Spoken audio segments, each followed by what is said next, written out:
ওকে, 25% আমরা পেয়েছি। আর বাকি 25% এর একটা চেক আছে, যেটা আসলে খুব তাড়াতাড়ি এটা ক্যাশ হয়ে যাওয়ার কথা। সো উইদিন ম্যাক্সিমাম প্লেয়ারই তো পেয়েছে যতটুকু আমি জানি। দু একজন বাদ আছে কিনা আমি জানি না আসলে, বাট যতটুকু জানি যে ম্যাক্সিমাম পেয়েছে। ম্যাচটা কি শেষ রায়ান বার্নলি উইকেটটা কি আপনাদের জন্য ক্রুশাল ছিল কিনা, যে মোমেন্টে খেলাটা ছিল আপনাদের পরেও ছিল আর কি? আসলে আমি দুইটা বল, ফুল টাচ বল, লো ফুল টাচ বল আমার মনে হয় মিস হয়ে গেছে। একটা এই পাশ থেকে যে বল করলো, আর একটা হাসানের বলে যেটা ফুল টাচ বলে, আমি ওইটা একটা, এই দুইটা বাউন্ডারি হতে পারতো আমার দিক থেকে, এটা আমি মিস করেছি আমার মনে হয় এখন। আর রায়ান বার্ন অবশ্যই খুব ভালো শেপে তো আছেই থ্রু অফ দ্য টুর্নামেন্টে। আমার মনে হয় এবার বিপিএলে Khushdil Shah, Ryan Burn one of the best foreigner মানে পারফর্ম করতেছে। তো আমার মনে হচ্ছে যে ও থাকলে অবশ্যই একটা চান্স তো ছিলই। আপনার ইনিংসটা নিয়ে আসলে আমার ইনিংস নিয়ে ওরকম কোনো স্পেশালি বলার কিছু নাই। আমি আসলে স্কোরবোর্ড এরকম শুধু দেখতেছিলাম যে ম্যাচটা কতটুকু ক্লোজে নিয়ে যায়, রান রেট কত চলতেছে। আমার ব্যাটিং আসলে শুধু মনে করছি যে উইকেটে থাকতে থাকি এবং বল অনুযায়ী ব্যাটিং করতে থাকি, যা আমি পারি ততটুকু এক্সিকিউশন করতে থাকি, কাকে মারা যায় কী করা যায় এসব নিয়ে আসলে জিনা। আমার ব্যাটিং নিয়ে আসলে প্রথমে একটা আফিফের হাতে একটা ক্যাচ ছিল, 6-7 রানে আউট হয়ে যেতে পারতাম। সো আল্লাহ তালা দিয়েছে বিধায় আসলে একটা বড় রান হয়েছে। তাছাড়া আসলে ম্যাচ জেতাতে পারলে আলাদা একটা শান্তি লাগতো। আসলে এরকম ম্যাচ কিন্তু জেতানোটা একটা ব্যাটসম্যানের জন্য একটা ড্রিমের মতো থাকে, যে লাইফ টাইমে এরকম 5-6টা সে ম্যাচ জেতাবে একা নিজের হাতে। তো জেতাতে পারলে হয়তো নিজের ইনিংসটা অন্যভাবে আপনাকে আমি সামারি করতে পারতাম, বাট এখন আসলে সামারি করার মতো কিছু না। হ্যাঁ, একটা সংখ্যাই তো, ভালো সংখ্যা, সুন্দর সংখ্যা, বাট আফসোস থেকে যাবে আমার মনে হয় এটা। মানে মন খারাপ আছে অবশ্যই বললেন, এর বাইরে যদি সরিয়ে রাখবেন এটাকে, আপনি পুরো মানে 360 ডিগ্রি ব্যাটিং করছিলেন, যেদিকে মারছিলেন লাগছিলেন এবং এনসিএল টি20তেও আপনি যখন ব্যাটিং করছিলেন দেখছিলাম যে বিভিন্ন আনঅর্থোডক্স শট খেলেছেন। এই শটগুলো নিয়ে আলাদা কোনো প্রিপারেশন আপনি টুর্নামেন্টের আগে নিয়েছেন? হ্যাঁ হ্যাঁ, আসলে আমরা তো একটা ইনিংস দেখি, বাট তার পিছনে আমাদের যারা বল বয় আছে, যারা থ্রো করে, যারা কোচ আছে, যারা ডোমেস্টিকের সার্কিটে কোচ আছে, যারা আমার পার্সোনাল কোচ আছে, যারা আমার কাছের মানুষ আছে, যারা আমাকে মোটিভ দিচ্ছে, তাদের তো আসলে ধন্যবাদ দিয়ে বলে শেষ করা যাবে না। আমরা সেই সকালবেলা থেকে আমরা যে প্র্যাকটিসগুলো করি, সেটা আপনারা 360 বলেন আর অর্থোডক্স বলেন, বাট এগুলো তো স্কোরিং অপরচুনিটি এক একটা ব্যাটসম্যানের জন্য। সো আমার মনে হয়েছে সবসময় যে আমি যখন কাভার দিয়ে খেলতে পারছি, আমি পুল খেলতে পারছি, আমি সোজা খেলতে পারছি, আমি যখন আফটার পাওয়ার প্লে আমি কীভাবে বাউন্ডারিজগুলো বের করতে পারি, আমি ডেফিনেটলি পোলার্ড বা রাসেলের মতো এরকম করে আমি দাঁড়ায় দাঁড়ায় 6 মারতে পারবো না, 5টা 6টা, বাট আমি 30-এর জায়গায় আমি 15-20 কীভাবে নিতে পারি, সেটা আমি কি কোন ওয়েতে। সো আমার সেঞ্চুরির জন্য আমি অবশ্যই আমার কোচকে, আমার একটা বন্ধুকে ধন্যবাদ দিতে চাই, যে সবসময় আমার পাশে ছিল, পাশে আছে, এবং সে আমাকে সবসময় মোটিভেশন দেয় এবং খুব খুব খুব পজিটিভ ওয়েতে এবং আমাকে সাপোর্ট করে। তো আমি আজকের সেঞ্চুরিটা আমার পছন্দের এবং ভালোবাসার মানুষ বিপ্লব ভাই, উনি নওগাঁতে থাকেন, আর আমার কোচ, আমার বন্ধু মাসুদ, এই দুজনকে অবশ্যই ডেডিকেট করতে চাই। দেখছি যে আপনার ওপেনিং স্লটে আসলে মোহাম্মদ হারিস সবসময় থাকছেন, দেশিটা চেঞ্জ হচ্ছে, দেশি ক্রিকেটারটা চেঞ্জ হচ্ছে, কিন্তু হারিস কিন্তু আসলে এখন পর্যন্ত তেমন কিছুই করেনি। এক ম্যাচ 30 ক্রস করেছে, মানে 7 উইকেট 30-এর কম, এবং স্ট্রাইক রেট খুব বেশি এমনও না। তো আসলে দেশিদের উপর আপনারা ইনভেস্টটা করতে চাচ্ছেন না, দেশিদের বদলাচ্ছেন, কিন্তু তাকে রেখে দিচ্ছেন, মানে সে তো এক্সপিরিয়েন্স মিট করতে পারছে না। এখন কি তাকে নিয়ে আসলে সেকেন্ড থ্রোতে যাবেন কি? আপনি কাকে খেলাবেন? আপনি দেশিদের তো সুযোগ তো দেওয়া যায়। কে, নাম কি?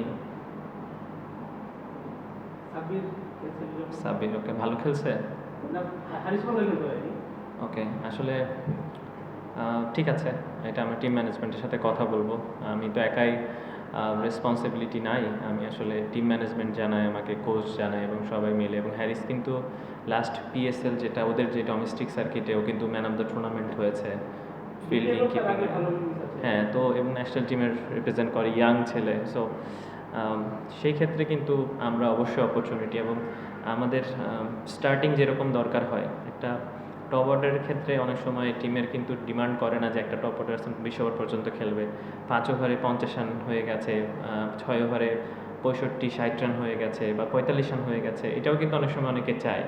সো হ্যারিস যেগুলো খেলছে কিছু কিছু নিয়ে আজকেও যেমন জিসানের সাথে একটা 50 রানের একটা পার্টনারশিপ হয়েছে। সো হচ্ছে ডেফিনেটলি আপনি যার কথা বললেন সাব্বির, সে অবশ্যই ডোমেস্টিকে লাস্টে এনসিএলে ভালো খেলেছে, আবার ফার্স্ট ক্লাসও ভালো খেলেছে এবং ওই জন্য তো সে সুযোগও পেয়েছিল 2টা ম্যাচে 1টা ম্যাচে। সো ডেফিনেটলি আসলে সেক্ষেত্রে সুযোগ কাজে লাগানোটা খুব জরুরি হয়ে যায় কিছু কিছু জায়গাতে, যে একটা অপরচুনিটি 2টা অপরচুনিটি পেলে যেন কাজে লাগাতে পারে। আশা করি সুযোগ আসলেও যেন কাজে লাগাই। আপনি নিজেও তো আসলে ওপেনিংয়ে খেলেন বা আসলে জিসানকে পিছনে ব্যাটিং করানো একটু আমার জন্য ডিফিকাল্ট অ্যাজ এ ক্যাপ্টেন। আমি যদি এটা আমার চয়েস আমি মনে করি যে, এবং জিসান পাওয়ার প্লেতে যথেষ্ট ভালো মানে আমরা দেখে আসছি এবং আশা করি ও ফিউচারেও ভালো করবে। আর হ্যারিস তো ডেফিনেটলি টপ অর্ডারে ব্যাটিং করে। আর আমি গেমটাকে বড় করতে পারবো যতটা না ওরা আসলে হেল্প করতে পারবে টিমকে। আমি যতক্ষণ উইকেটে থাকি ম্যাচটাকে বানানোর চেষ্টা করি, গেমটাকে যেভাবে যাচ্ছে সেটা আমাদের দিকে নিয়ে আসা যেভাবে হোক। কিছু সময় ফেল করি, কিছু সময় হয়, বাট আমি গেমটাকে as a captain as a build করার ট্রাই করতেছি এবং আমি মনে করি আমি আমার ডিউটিটা হয়তো কিছু হলেও ট্রাই করছি, চেষ্টা করছি আর কি। টপ রান আপনার না, ব্যাপারটা আসলে টপ রান দিয়ে আসলে অনেক সময় অনেক কিছু হয় না। আমি একটা এক্সাম্পল আপনাকে দিই, নুরুল হাসান সোহানের কথা বলি। জাস্ট কথা বলছে তো গল্প হচ্ছে সেহেতু আর কি বলা, যে দেখেন ও কিন্তু হয়তো 100 রানও করে নাই, বাট ওর যে কন্ট্রিবিউশন 1 ম্যাচে 2 ম্যাচে 3 ম্যাচে 10 বলে 20 রানের কন্ট্রিবিউশন, এটা কিন্তু ম্যাসিভ। আমাকে অনেক সময় আসলে হাইস্ট রান টেকার হইতে হবে না, একদম পারফেক্ট টাইমে আমি বলটা কীভাবে করে দিলাম, টিমকে ডেলিভার করলাম, এটা অনেক ইম্পর্টেন্ট হয়ে যায়। আমি 5 বলে 10 রানের ইনিংসটা কতটুকু ভাইটাল হয়ে গেল। সো অনেক সময় অনেক ছোট ছোট বিষয়গুলো আমরা ভুলে যাই, ম্যাটার করে না, বাট ওইগুলো কিন্তু অনেক ম্যাসিভ টিমের জন্য কাজে লাগে। তো আসলে আমার কাছে অনেক সময় এখন বড় হচ্ছি, শিখছি, দেখছি, তখন মনে হচ্ছে যে আসলে ইনিংসগুলো কীভাবে টিমের জন্য কন্ট্রিবিউশন করা যায়, টিমকে জেতানো যায়, টিমকে এক ধাপ আগায় দেওয়া যায়, এই জিনিসগুলো কিন্তু আসলে এক্সপিরিয়েন্সের সাথে সাথে কাজে আসে। তো আমি মনে করি যে ছোটো ছোটো ইনিংসগুলো অনেক ভাইটাল হয়ে যায় অনেক সময় এবং আমাদের টিমও চেষ্টা করছে, কেউ কেউ ফেল করছে, কেউ কেউ সাকসেস হচ্ছে, but this is life.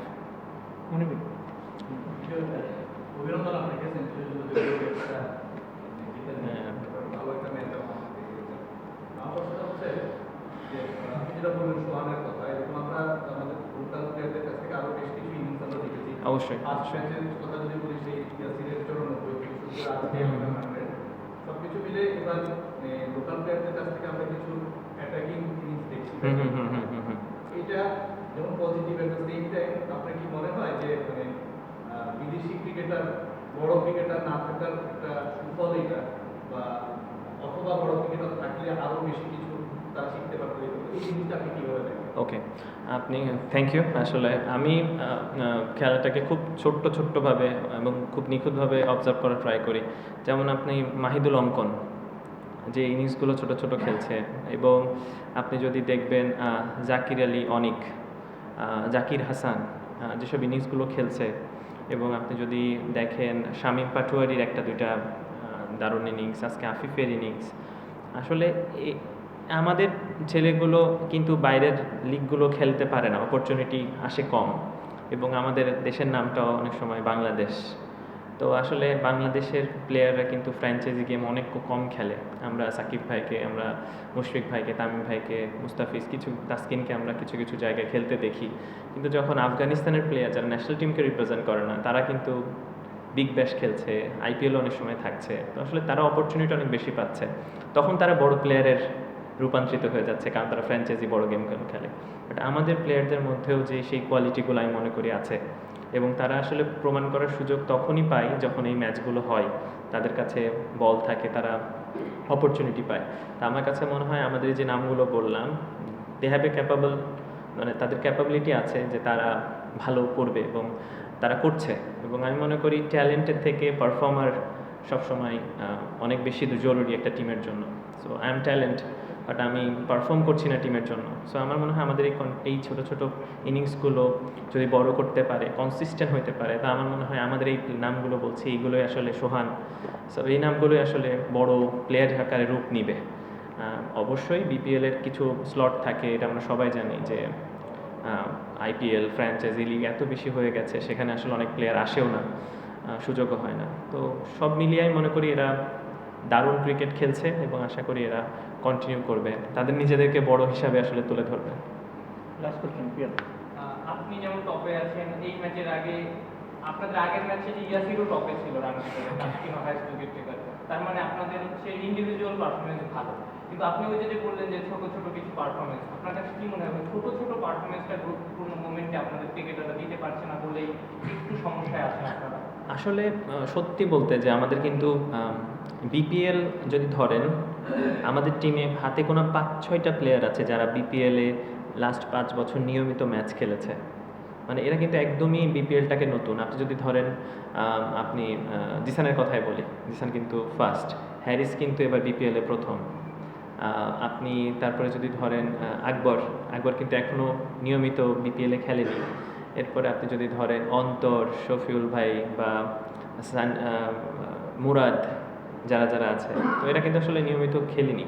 So আমি আশাও করবো না যে এই রকম একটা মানে টিমকে নিয়ে আমরা 7-7টা জিততে পারবো। এটা কিন্তু রিয়েলিটি, যেটা রিয়েলিটি আমাদের যারা যে 3টা ম্যাচ আমরা জিতেছি দারুণ পারফর্ম করেছে। আমার হয়তো 3টার জায়গায় আমরা আজকে যদি জিতে থাকতাম 4টা, 8-4 কিন্তু লুকস গুড, খারাপ হতো না। আপনি যদি ধরেন যে পেন অ্যান্ড পেপারে ঢাকা টিমকে দেখেন, আপনি খুলনা টিমকে দেখেন, আপনি যদি চিটাগং টিমকে দেখেন, আপনি সিলেট টিমকে দেখেন, হিসাব করলে কিন্তু অনেক বেটার সাইড তারা। সত্যি বলতে তাসকিন যদি বাদ দিয়ে আমাদের বোলিং ইউনিটটা কিন্তু ওরকম স্ট্রং না, এটা কিন্তু সত্য, যেটা সত্য। কিন্তু আমাদের তারপরেও যে তারা কন্ট্রিবিউট করছে, তারা বেস্ট এফোর্ট বের করে দিচ্ছে, তারা চেষ্টা করছে, হাঙ্গার। আপনি জিসানের বোলিংটা দেখতে পারি, আপনি সানজামুলের বোলিংটাও কিন্তু অসাধারণ। লাস্ট ম্যাচে মৃত্যুঞ্জয় দারুণ বল করছে। তো ছোটো ছোটো ওরাও কিন্তু কন্ট্রিবিউট করছে, এমন না যে করছে না।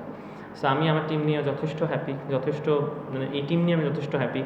হয়তো বা আরও বড় নাম থাকলে বা আরও কিছু প্লেয়ার থাকলে হয়তো আরও একটু বেটার হতো, বাট হয়তো বা আমরা ঢাকার মতো রেজাল্ট হতে পারতো, যে 8টা একটা মাত্র জিতেছে।